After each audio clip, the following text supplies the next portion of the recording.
Let's talk about someone who Donald Trump attacks over and over again, probably almost more than anyone. It's a reporter and author by the name of Michael Wolff. And I'm sure you've seen Donald Trump attack him like this. So-called author Michael Wolff's new book is a total fake job, just like the other junk he wrote. He called me many times trying to set up a meeting, but I never called him back because I didn't want to give him credibility of an interview, blah, blah, blah. There's so many other posts like this, and Michael Wolff's out with the new book called All or Nothing, How Trump Recaptured America. And frankly, because of posts like that, he's kind of persona non grata when it comes to corporate media. And normally you do a book tour, you talk about your book. Michael Wolff wrote about it in the Hollywood Reporter. Michael Wolff, Trump scared the news networks into banning my book. It's a guest column in the Hollywood Reporter. And does it shock you that the corporate media oligarchs who went and kissed the ring at Mar-a-Lago would not want someone like Michael Wolff on their network? They used to have him on the network all the time to talk about his reporting. I think there may be another reason as well that Trump attacks Wolff more than anybody. What can it be? I thought for a second they were going to release those Epstein files. Remember all of those MAGA influencers? They went outside and they were holding their binders up saying that they had those Epstein files, and it turned out it was just like Epstein's phone list, by the way, which has Trump's name on it, which was released many years ago in connection with the various cases involving Epstein. But if y'all remember, Wolff's got a lot of tapes of Epstein talking about Donald Trump. Like you may recall this one that we in the Daily Beast reported, but almost no one else was reporting before the election. Seems like a big deal to me. But you remember this? Let's play it. I think we have a snippet from one of the conversations that I recorded with Epstein, and I think this was in a restaurant in 2017. His people fight each other. Right. And then have outsiders. He sort of poisons the well outside. He will tell 10 people Bannon's a scumbag and Priest is not doing a good job and Kelly has a big mouth. And what do you think? Jamie Dimon says that you're a problem and I shouldn't keep you. And I spoke to Carl Icahn, and Carl thinks I need a new spokesperson. So Kelly, even though I hired Kellyanne's husband, Kellyanne's just too much of a wild card. Let's bring on Michael Wolff, since we now have a platform bigger than corporate media platform, and they don't want to have him on. Let's have him on, the author of All or Nothing, How Trump Recaptured America. First, Mr. Wolff, my question for you is, how have you uncovered that you're pretty much banned from being on corporate media? It was so this book came out, and this is my fourth book, and all of the other books, they come out, and everybody invites you on to talk about Donald Trump because it's Donald Trump, and Donald Trump gets ratings. So and my books, and I sell a lot of books, so therefore it seems unnatural for television. And then so this book came out. Or we began planning for it, and it was crickets out there. Everybody was going, well, no, I don't, we'll get back to you. And MSNBC, which of course would book this, want me on to talk about this book, because what else do they talk about besides Donald Trump and disliking Donald Trump? And they had booked me for that first publication week, which was, I guess, 2-3 weeks ago. But then just as the White House started to attack me, leaks began to appear about the book, and then the White House attacked me, and they canceled everything. And it was like, well, it's now with it's with our standards committee or some strange thing which I've never heard of. And, clearly, and then actually somebody from the White House called up to threaten me and said, it's a new climate, and then cited the ABC settlement, this ongoing negotiations with CBS to settle over the way they edited the Kamala Harris interview on 60 Minutes. And then actually MSNBC, the people there were fairly straightforward in saying, well, it's a new climate. So I thought it was time for someone to acknowledge that things had changed in this new Trump world order, and that included the media running incredibly scared. Must have shocked you. I mean, you spent your whole career as a reporter. You write these books. You read a lot of books that before I even got into quitting my law practice and doing this full time, I read your books. I read Fire and Fury. Just this idea that you would be told that the climate has shifted where you can talk about your book. And like, I know the exhaustive process. I mean, you go through hours and hours of interviews and fact checks, and they're being told because you're writing a book critical, you can't go on the networks. And then Trump's people are saying it's a different climate, which you perceived, I think rightfully so, as a threat. Well, I might say that nothing about television ever surprises me. But I think at this moment in time is a very precarious moment. Virtually, Trump is out there threatening anybody he perceives as an enemy. And the media companies are very vulnerable here. They all have, we're suddenly in this media environment where everybody is looking at some consolidation play, and they're all going to need regulatory approval from the FCC. And Trump is holding this over their heads. I mean, very clearly, and very, this is not even a soft suggestion. It's an outright threat. We can block your business future. Now, all of these media companies, there are the news channels and news divisions which I'm talking to, but those are owned by these very large companies, Comcast, Warner Brothers Discovery, Disney, who have many where the stakes are much higher than just their news division. Yeah, well, you're going to be stuck with me right now for this interview, Michael. So let me ask you one question, and we get more viewers than a lot of them. So, and I think all of them. So let me start here. I want to go talk about your book in a moment, but I did show that clip of the Epstein tapes, and sure. I think it's in the news a lot because Trump's putting it in the news. His regime people are saying, we've got the files, we're going to release the files, and then they release nothing. They give binders to influencers who then say these are the Epstein files, and then they blamed it on like FBI in New York and said that's the reason why. And then I think they're just hoping that everybody like just forgets about it. Just can you remind us and let us know the amount of, one, why do you have the audio recordings like that? How many do you have? And just remind the audience of like a general flavor of what they are, so people know what it is that I even showed them. In 2014, Epstein, who I knew through some New York connections, asked me if I would be interested in writing a book about him. And I was like, well, I don't know. I said, I don't know. And I probably wasn't, but he was there was something about Epstein. You might even call it his charm. I mean, there is a reason so many people were around him. So many well-regarded, powerful people were around him.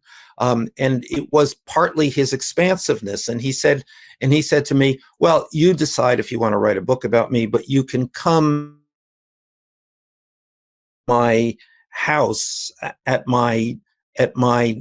this dining room table where people came from morning till evening, incredibly famous people, and sat around and just discuss the state of the world, really. And while he fed them and his cooks brought out all kinds of food, I mean, a really kind of incredibly peculiar scene to witness, in which I witnessed over and over again, and ran the tape recorder. And he sat for many, many hours of discussion with me. I mean, certainly 80, 90, probably 100 hours I have of Epstein on tape. And one of the discussions, because this was occurring, Trump became the president in 2017. I began writing about Trump. And so we spent a lot of time talking about Donald Trump and Epstein's relationship with Trump, which went on for a good, certainly 15 years, and was incredibly close. They were, each other's closest friend for a very long time. And Epstein, I think Epstein is one of those people who truly knew Donald Trump, knew many secrets about Donald Trump, and was threatening to Donald Trump.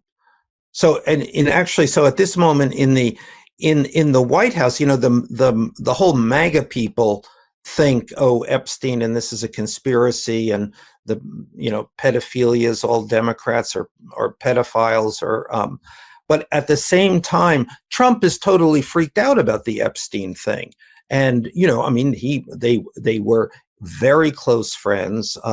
There's a moment in my last book where I talk about Trump talking to his people about what Ghislaine Maxwell might have on him and what she might say, and should he pardon her. How many hours would you say is about audio?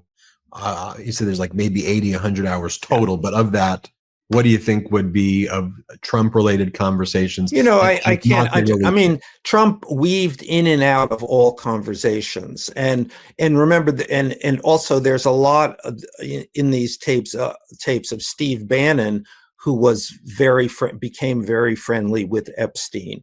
So it's Bannon and Trump, Bannon and Epstein also talking about Trump, which was their kind of bond. I mean, they're both kind of incredulous about the character of Donald Trump, and that this character became the president of the United States. Are you planning on ever releasing? I saw the snippets on Daily Beast, the other portions that haven't been released. Yeah, this is a funny thing, because I have really tried to find venues for this material for quite a number of years now, and everybody kind of gets excited about it because it's kind of riveting stuff.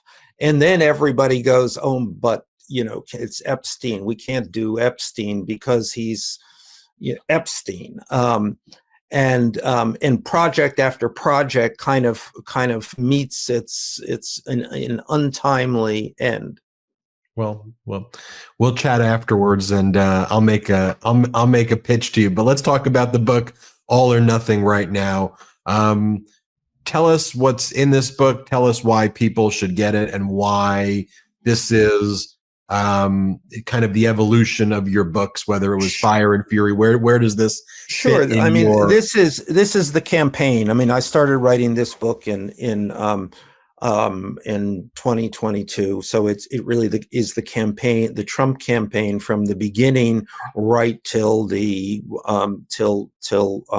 election. And and I think it's interesting, again, because this is just another window into who this guy is. This is the character of Donald Trump. I mean, and I often point out, I'm not a political reporter. I'm a writer. I'm interested in character. I'm interested in getting the guy on the page. So to be able to see him through this campaign, really day by day, day after day, to be talking on a constant basis to the people around him, I mean, I think offers just this vivid window into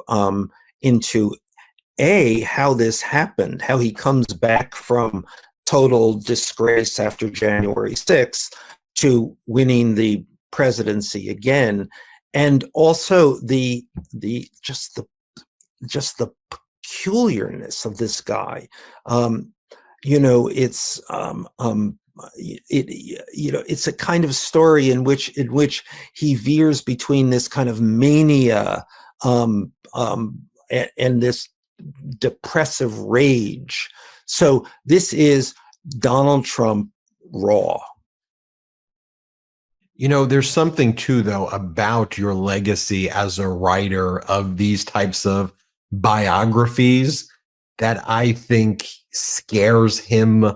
It's peculiar and particularly focused on you.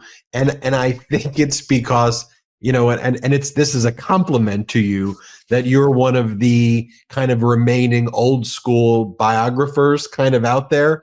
And in his own mind, he respects your work in a sense, and he knows your process.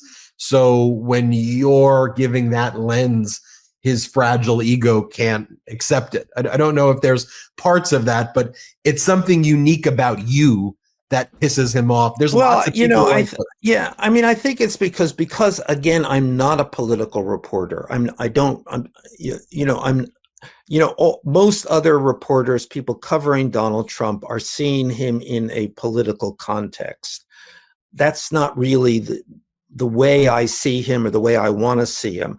I want to see the guy as real as possible, as personally as possible. When I wrote my biography of Rupert Murdoch, he called me up. He was enraged by it, and he called me up yelling. And I said, Rupert, just please tell me what's wrong with this. And he kind of sputtered, and he says, it's just so personal. And I said, well, Rupert, it is a biography. And I think that's part of what happens with Trump. It's very difficult for these guys to see themselves in a through someone else's eyes, and seeing them as, with some degree of the emperor with no clothes. And then finally, what I don't want to ruin the book for everybody, so they should all get it. Here, flash the book one more time, Salty, so people can see it. All or Nothing by Michael Wolff, How Trump Recaptured America. And thanks to your team for sending it my way. And I'd recommend everybody to read it. But what do you make right now? Obviously, you're observing, I think, the way the rest of the world is, this manic Trump of tariffs, no tariffs, tariffs, no tariffs, him sitting in front of these world leaders in the Oval Office talking about annexing this country, annexing that country. How does your research on him maybe inform people on this moment that they're seeing right now? Are you seeing something different right now in his pathology, or is this consistent with who you've covered? So completely consistent. I mean, Donald Trump, I don't think has changed the way he operates or what he wants or how he sees things in decades. And these first weeks of the new administration, which are actually rather like the first weeks of the first administration, all goes back to what does he want? And he wants headlines, headlines, headlines, headlines. He doesn't care about policy. He doesn't care about a legislative agenda. He cares about dominating the news cycle every day. So you can read the New York Times today, and literally every story is a Trump-related story. That's what he wants. And there's some method to this madness, which is to say that if he gets airtime or headlines, nobody else does. Therefore, he is the only thing that matters. He's the only person on the stage. And that's how he has run his political life. That's how he ran his real estate life. That's how he ran his entertainment business life. And it doesn't matter if he contradicts the headlines the next day, tariffs on, tariffs off, because it just gives him another headline. As I like to say now, we are all somewhat trapped as kind of non-consensual participants in this dystopian reality show that he's, that he's created. You going to do any more books? What are you thinking? What's the next one? After every book, I say, I certainly hope not, and I swear off any possibility. So, and that's where I am today in this moment. So we will see. Well, you've written a lot of books after swearing it off, so we'll come back in a year and we'll check in on you. Michael Wolff, thanks for everything, and everybody check out the book, All or Nothing, How Trump Recaptured America. Appreciate you, Michael, for coming on. Thanks so much. Can't get enough Meidas? Check out the Meidas Plus Substack for ad-free articles, reports, podcasts, daily recaps from Ron Filipkowski, and more. Sign up for free now at MeidasPlus.com.